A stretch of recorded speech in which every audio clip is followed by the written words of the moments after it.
It was 9:15 in the morning when I opened the door to the bedroom and found her sitting on my husband's side of the bed as if she owned the light. I could not breathe for a moment. My name is Miss Hattie. I was 61 then, a black woman, and a widow living in the house I and Thomas had built together for 35 years. And what I saw in that room did not fit any pattern I had trusted for decades. The woman in the doorway was my daughter-in-law, Mara Lawson, and the small stack of papers on the nightstand had a signature I recognized as mine. I will show you how a quiet betrayal became a public fight, how a signature on a paper, a short ledger entry, and a late-night message changed the roof over my head into a courtroom, and how I learned to put a limit on kindness without losing my humanity.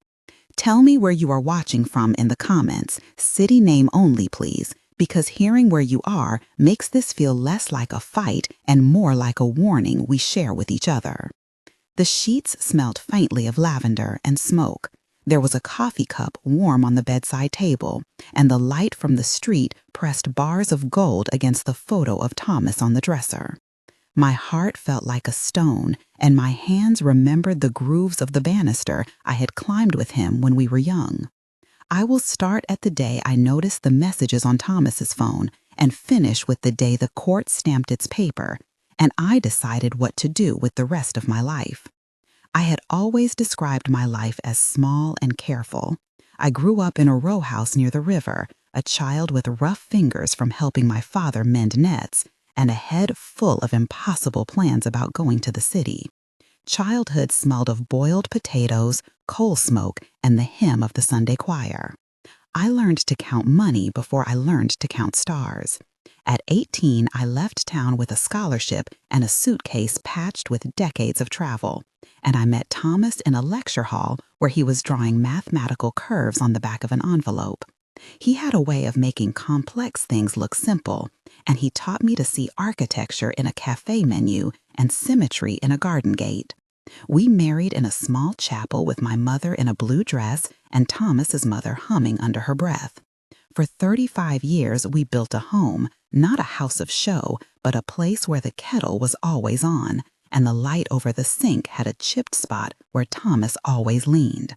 When the city offered him a promotion, we moved across state lines and cut our losses.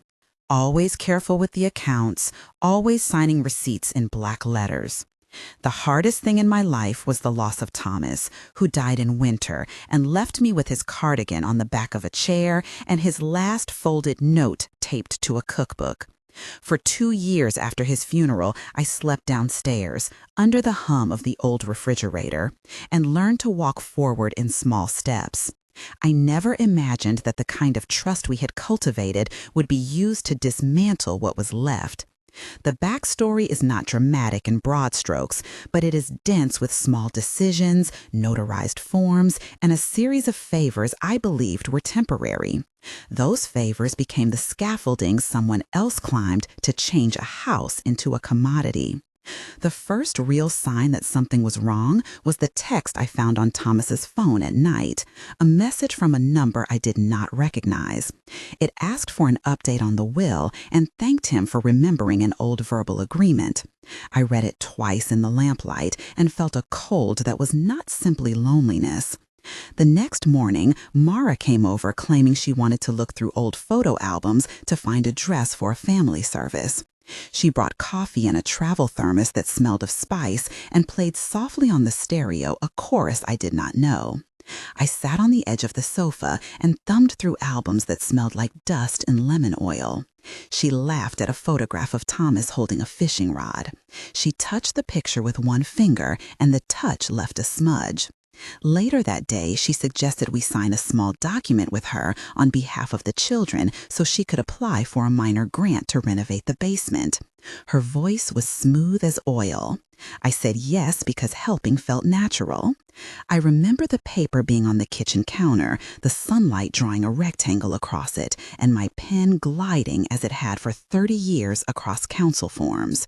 I wrote my name because she said it would only be used as a witness. I did not read the back.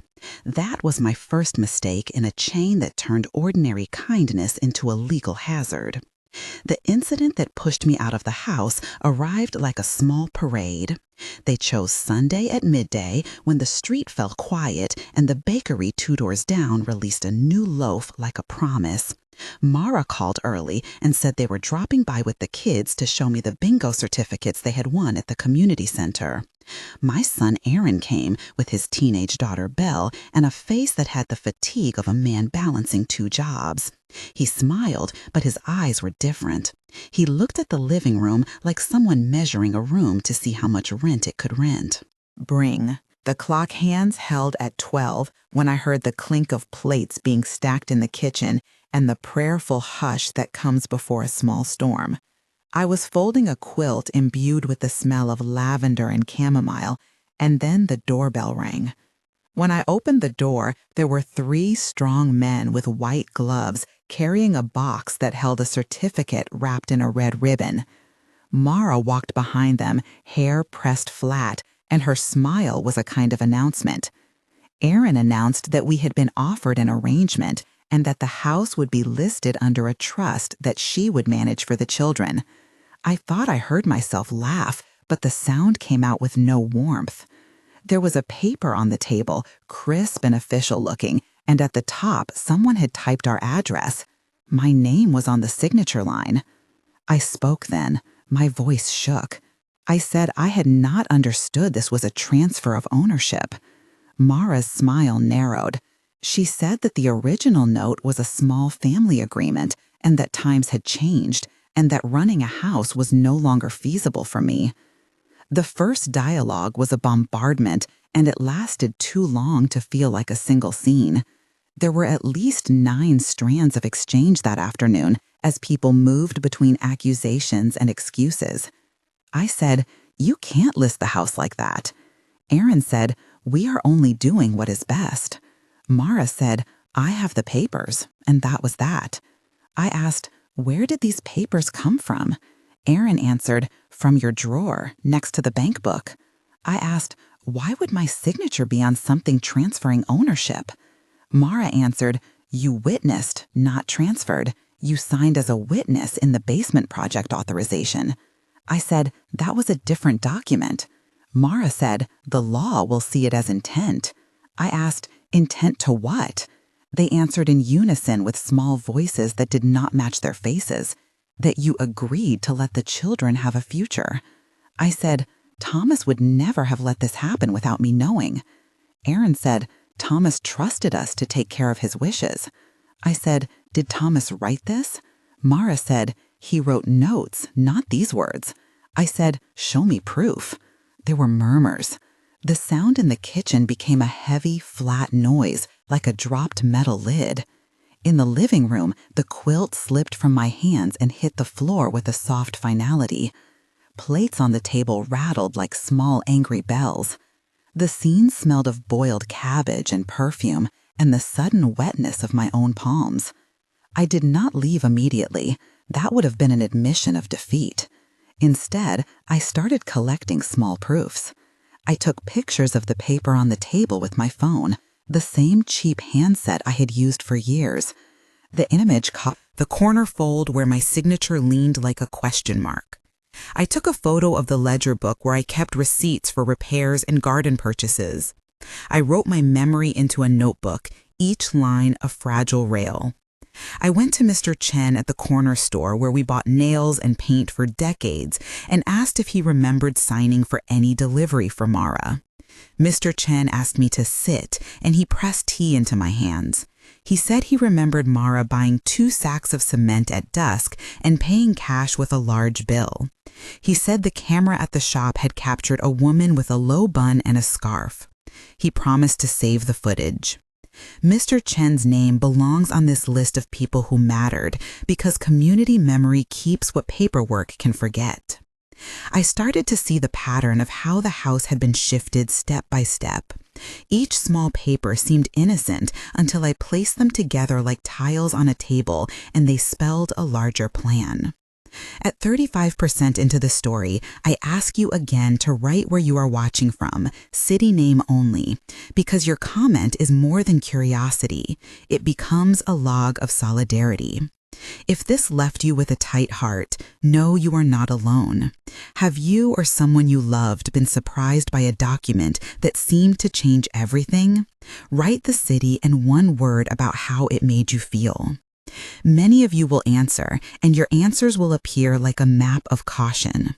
Your comments will also become a resource I use later when preparing to speak in court and in interviews, because public stories gather private courage.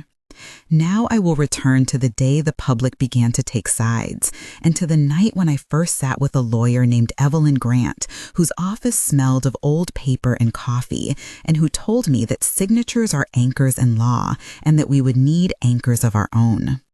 Evelyn was the first professional I trusted with the weight of this case. She had a dry laugh and hands that tapped the desk when she was thinking. Her assistant Maya passed me a file folder with neat blue sticky notes. Evelyn explained the basics in a tone that balanced tenderness and precision.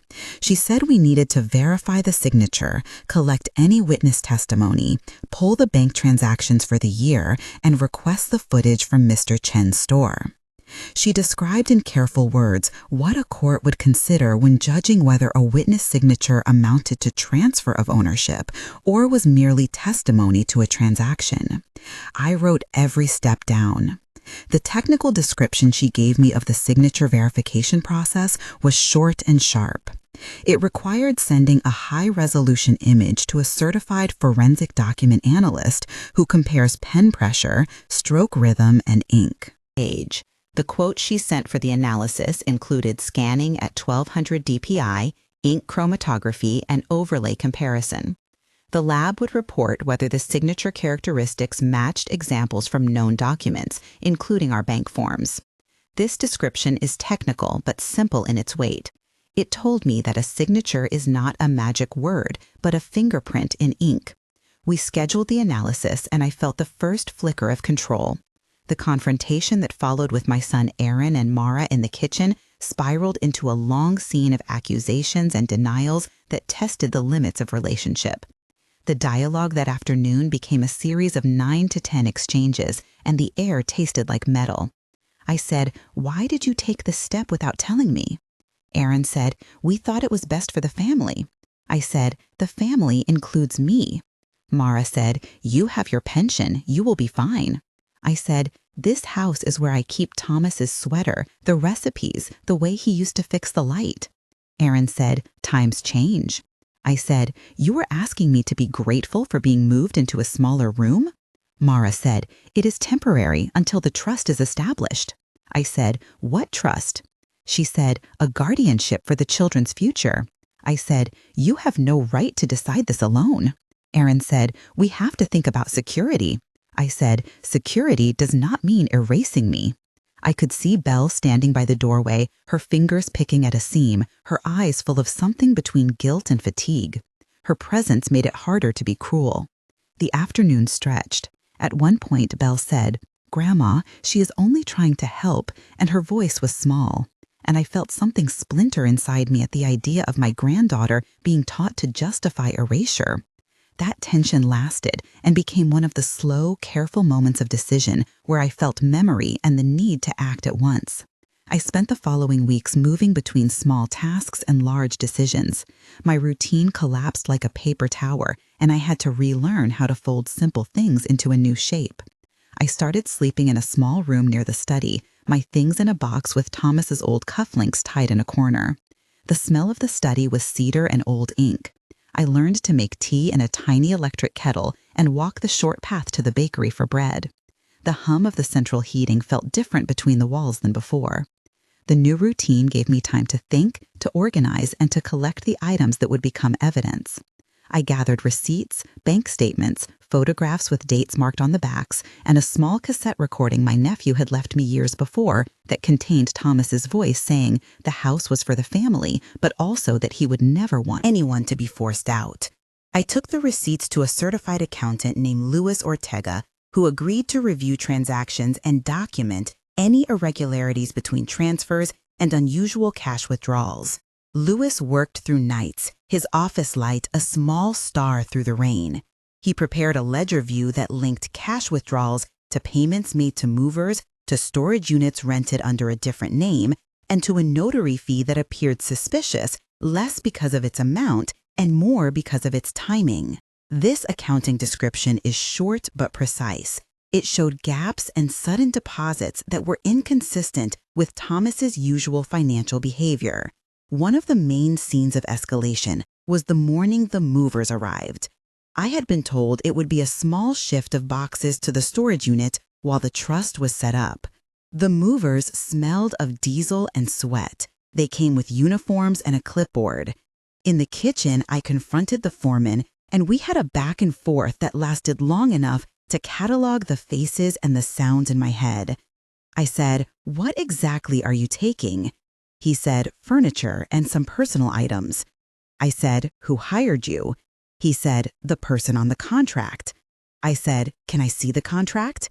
He handed me a photocopy where my name appeared on a line I insisted was a signature. I said, "I never authorized this."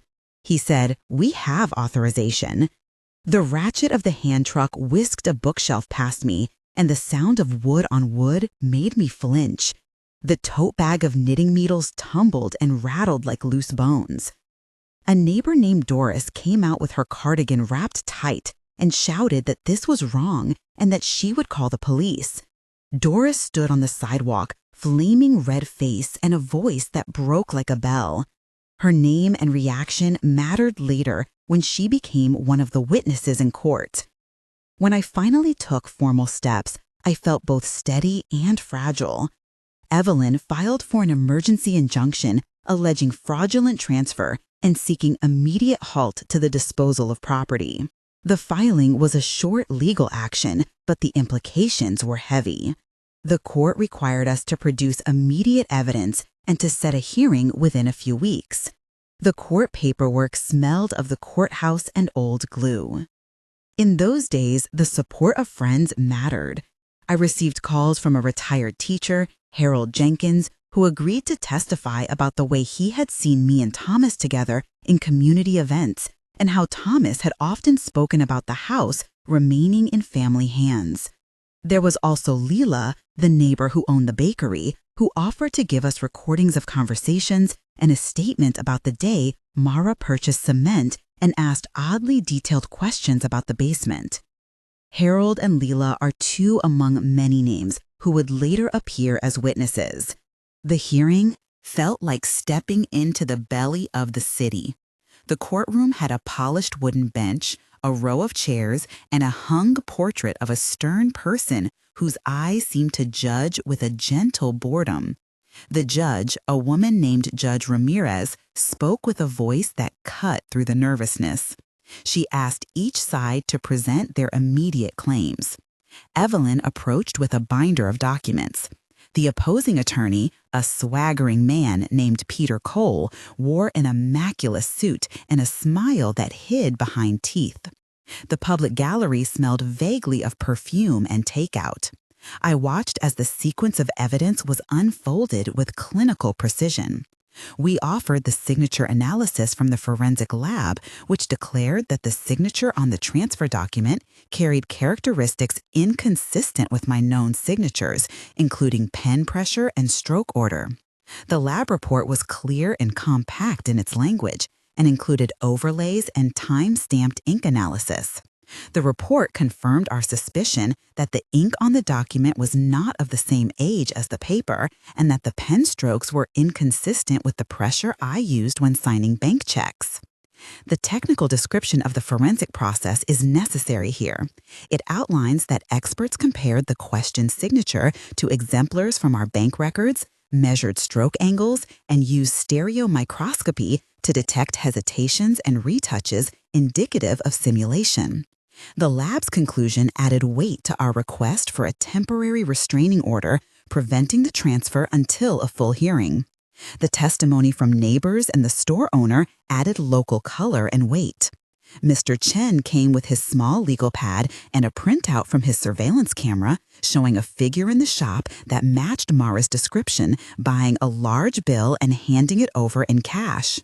Harold's voice trembled slightly when he described Thomas's habit of writing notes only for very important matters, not for trivial agreements. Lila explained how she had given Mara a receipt on a day Mara claimed otherwise. The court listened. Peter Cole attempted to undermine witnesses by suggesting they were biased by neighborhood allegiance, but Judge Ramirez asked pointed questions about timelines and motives and seemed particularly interested in the sequence of bank transactions that indicated the house's property taxes were being redirected. The judge granted a temporary injunction until a full hearing could examine the validity of the transfer. That moment felt like a small victory, a hinge that would hold the door closed for a while. Yet the hardest part was not the courtroom theatrics, but the private confrontation that followed. I sat across from Mara in a small conference room with glass walls. The room smelled of lemon cleaner, and the sun carved a rectangle on the table between us. This was the scene where we had the most brutal, honest exchange. I asked, "Why did you do it?" She answered, "To secure them." I said, "Secure whom? By stealing from me?" She answered, "I did not steal." I said, "You moved things out of my house." She answered, "You were safe in the apartment." I said, "Who decides where I belong?" She said, "The children." I asked, "Did you ever think of asking me?" She replied, "You would not understand." I said, "Try me." She said, "You always said yes." I said, "Because I trusted you." She said, "That trust could be abused or used." I asked, "So you used it?" It is important here that the dialogue includes more than accusation. At one point, she said, "I loved him in my own way," and my voice broke, and she looked younger than I had ever seen her. There was a flicker of a story of her own hunger, but the damage was done. That conversation became one of our key emotional moments in court because it revealed motive and the human shape of greed and fear. There were several moments of tension that slowed down time for me and forced decisions. One was the night before the full hearing, when my hands trembled as I placed all documents into envelopes and felt the weight of each paper like a living thing. Memory stirred, and I recalled Thomas's laugh as he read a newspaper, the shape of his shoes by the door, and the last recipe he had scrawled on a napkin. The moment became a pressure point where I had to choose whether to withdraw or to persevere. I sat in the kitchen and drank a cup of tea that tasted of lemon peel and resolve. I asked myself if I wanted to end my days being resigned or being present. Another tension was the day Belle refused to testify. She had been brought up to defend the family, but refused when the time came, saying she could not bear to see her mother hurt. That hurt struck like a stone. The third moment was the arrival of press at the house, a reporter named Jason Klein from the local paper who knocked politely and who asked if I would speak. I agreed because the public needed to know truth and because community pressure helps courts act with more urgency. The report humanized me, and the house became a symbol for other seniors who feared similar violations. A fourth moment of tension was the phone call I received at 3 a.m. from an unknown number that whispered threats if I pursued a case. The call left a residue of fear that I had to set aside. Each of these slow tensions lasted and required a paragraph to describe inner conflict, memory, and decision. The trial that followed over several days presented the facts, the stories, and the tension between legal technicalities and moral responsibility. We had witnesses, including Mr. Chen, Leela the baker, Harold the retired teacher, Doris the neighbor, and Luis Ortega the accountant. I named them in court, and each gave testimony that fitted into a wider picture. Peter Cole tried to frame me as a forgetful elderly woman who had made poor choices. He showed some familiar signatures where my pen wobble existed and suggested that my memory might be unreliable. Evelyn countered with expert testimony and focused on the timing of transactions. There was a moment when Judge Ramirez asked Belle about texts between her mother and my husband months earlier. Belle read a message aloud that said, "Thank you for trusting me with their future," and the room went quiet. The judge asked what she meant. Belle clutched my hand and said, "I was young and I believed promises." The legal battle was not just about handwriting, but about intent and exploitation. We had the forensic report, the banking transactions, witness statements, and the recorded purchase of movers. The judge weighed these alongside the principle that property transfers must reflect clear intent. After a long session, he asked for deliberation and set a date for the verdict that felt both near and far. When the verdict came, it was not the end of pain, but it was a turning point. The judge found that the transfer documents did not demonstrate clear intent to relinquish ownership, and that evidence pointed to substantial irregularities, including ink inconsistency and suspicious financial movements. The judge ordered a full reversal of the transfer, required Mara to account for funds, and mandated restorative measures, including a protective trust managed by an independent trustee to ensure the property could not be redirected without judicial oversight. The ruling used several legal terms that I listened to with a strange mix of detachment and relief. It used words like restitution, fiduciary duty, and injunctive relief. The judge also recommended counseling for family members and referred a complaint to the prosecuting authority to examine potential criminal behavior. The legal resolution was a map, not a final resting place. It gave me back the house, but not the same people or the same trust. The paperwork smelled bureaucratic and clean, and I signed the documents with a hand that trembled less than it had months earlier. After the verdict, I had to make choices about how to live and how to heal. I decided not to cut my son off entirely because I believed in accountability paired with love. Aaron accepted a plan to make restitution in installments and to attend mediation sessions. Mara was excluded from participating in trust decisions and was required to take financial management courses and to undergo an assessment that included counseling.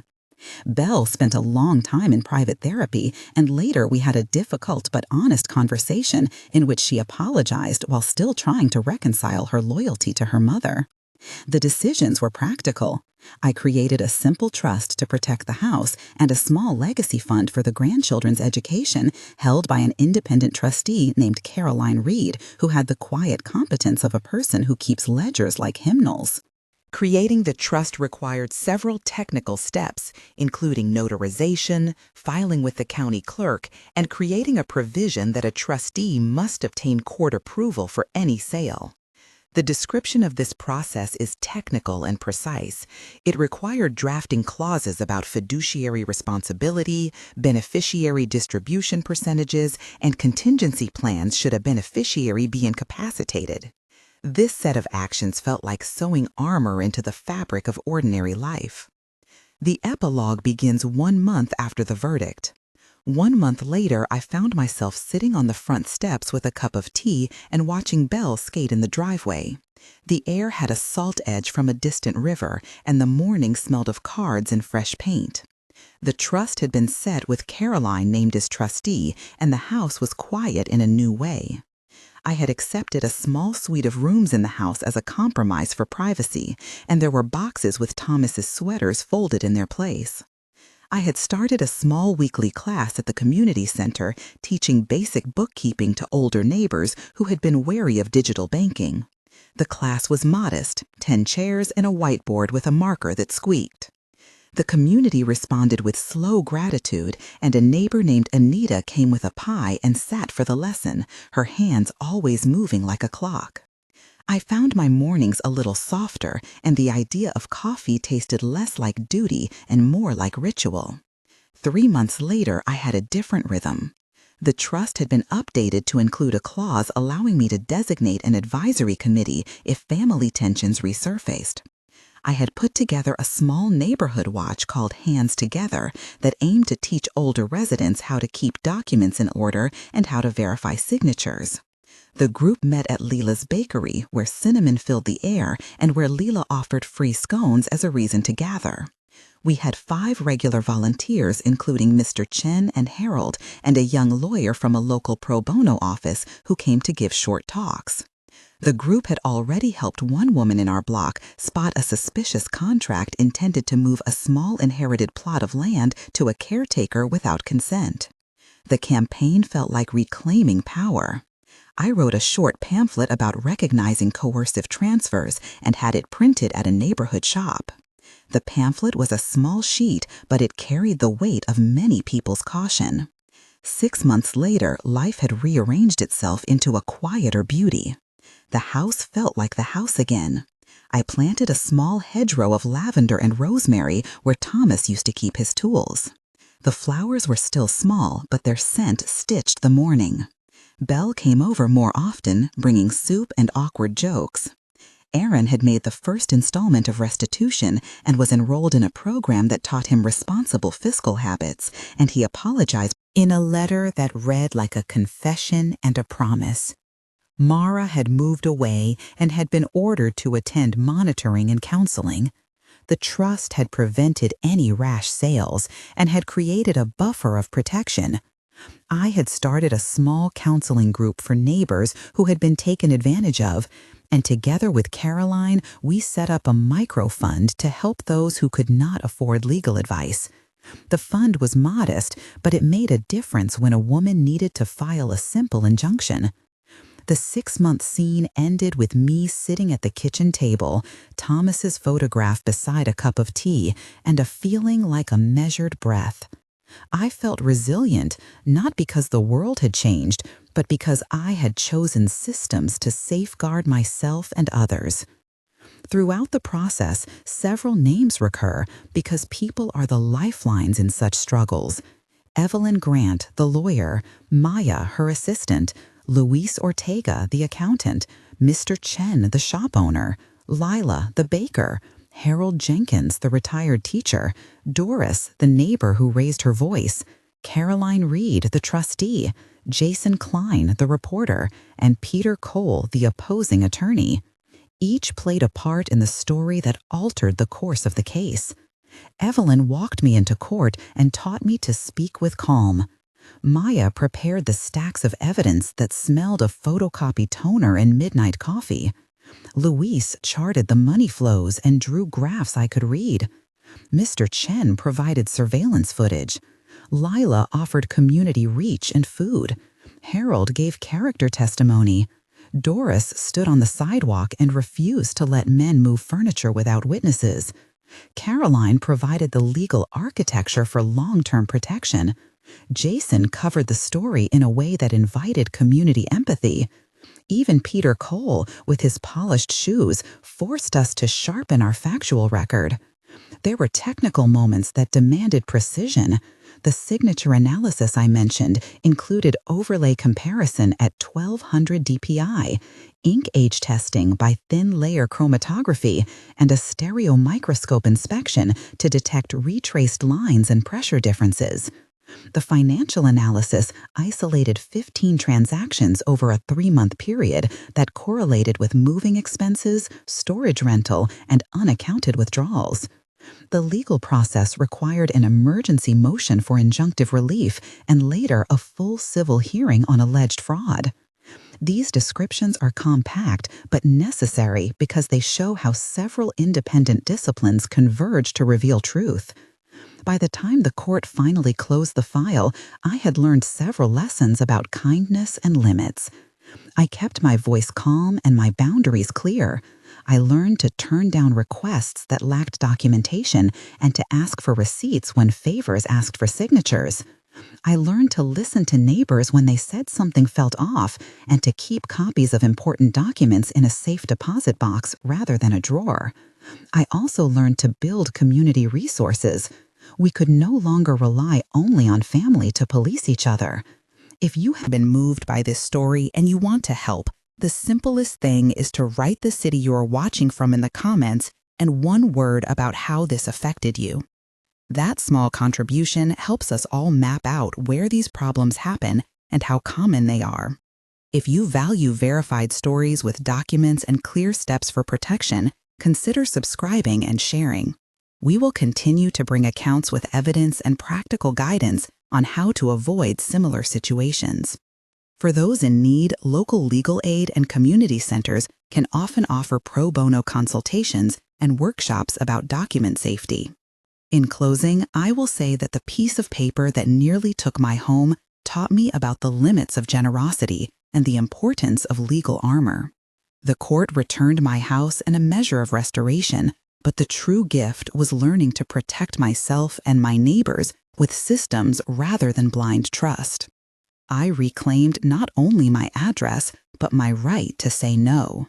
The small trust we put in place protects my grandchildren's future while allowing me the dignity of living my days with quiet routines. I plant lavender in Thomas's memory and teach bookkeeping at the community center. Thank you for staying until the end. If this story touched your heart, leave the city you are watching from and a single word about how you feel. If you want to sit at this table again when we tell stories of recovery and practical law, subscribe and join this community of people learning to care for each other with both generosity and boundaries. Goodbye for now, and take care of your papers and each other.